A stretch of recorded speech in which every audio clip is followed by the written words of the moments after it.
Let's get ready to rumble. What's up, guys? It's Mr. Fit to Flourish. Welcome to the Fit to Flourish podcast. Today is going to be kind of boring. Today we're talking about trading terminology. So a lot of terms that you should know as a trader. So let's get right into it. Let's get over with this part, and then we're going to get on the next video. We're going to start getting into the nitty gritty of how to read charts, how to get in on plays, how to make big trades. Okay, so let's get right into it. The first term that we need to know is capitalization. So this is the amount of money that a company is worth, calculated by price per share, multiplied by the shares outstanding, which is the number of shares owned by investors. Okay. And then another term that you might want to know is in IPO. So if you watch The Wolf of Wall Street, they talked about IPOing with what was it? I think it was Steve Madden. So this is an initial public offering, and it's basically when a company first starts getting publicly traded on an exchange, which allows the public to invest in the company. Let's move on.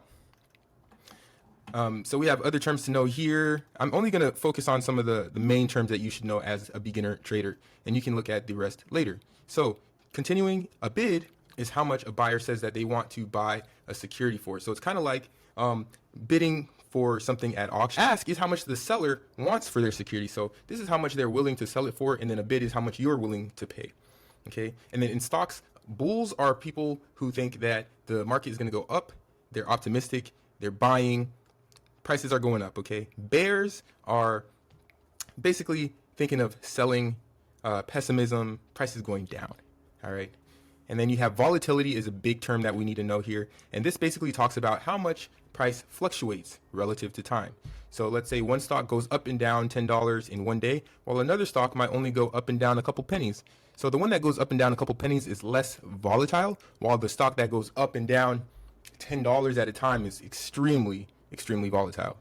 Okay. And then another term to know is trend. And this is the general direction of prices. So are we in an uptrend, meaning that price is going up, or are we in a downtrend, meaning that prices are going down? And to continue, we then have some of these other terms here. Great terms to know. I'm going to skip this stuff. And then good terms here, big money. So I say big money a lot, and I'm going to be saying that when I'm explaining stocks. And big money, all that is hedge funds and investors with tens of millions to billions of dollars that throw millions in the market at a time without batting an eye. So they are the ones moving the market. And it's sort of a slang used in stocks and in Wall Street and Wall Street bets. Okay. And then another thing to know is beta. Beta, this is a measure of how volatile a stock is. So we just talked about volatility, and it's how volatile a stock is in comparison to the broader market. Okay. Volume. Trading volume is very important to understand. So volume is the number of shares or contracts traded in a given period. Okay. And then when we talk about leverage is borrowing money or shares to invest in more than anticipated. Basically, so leverage, all leverage is putting a little bit in to maximize how much output you get. That's really what leverage is. And then when we're talking about your portfolio, or port sizing is what you'll hear a lot. It's basically the different securities or stocks held by an investor. Okay.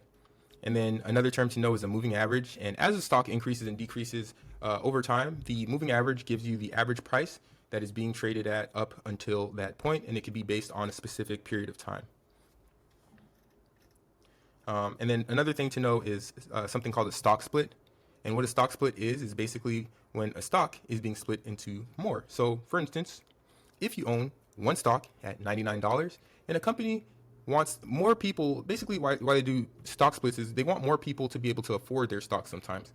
$99 might be too much for someone. So what they do is they split that stock into three. Now you have three shares of stock, each at $33. Okay. So the most common splits are 3-for-1 and 2-for-1 splits. And what that does, it helps more investors be able to invest in the company, and it can pretty much raise money. And then again, we talked about volume. Small cap stocks are smaller stocks, so stocks with a smaller market capitalization. So the company is worth less. And they typically have lower volume. Large cap stocks, so this would be things like Apple, Google, Meta. Those typically are higher volume. And then you have high beta stocks, which are stocks that are very volatile. A lot of people like to trade that because you can make more money with larger fluctuations.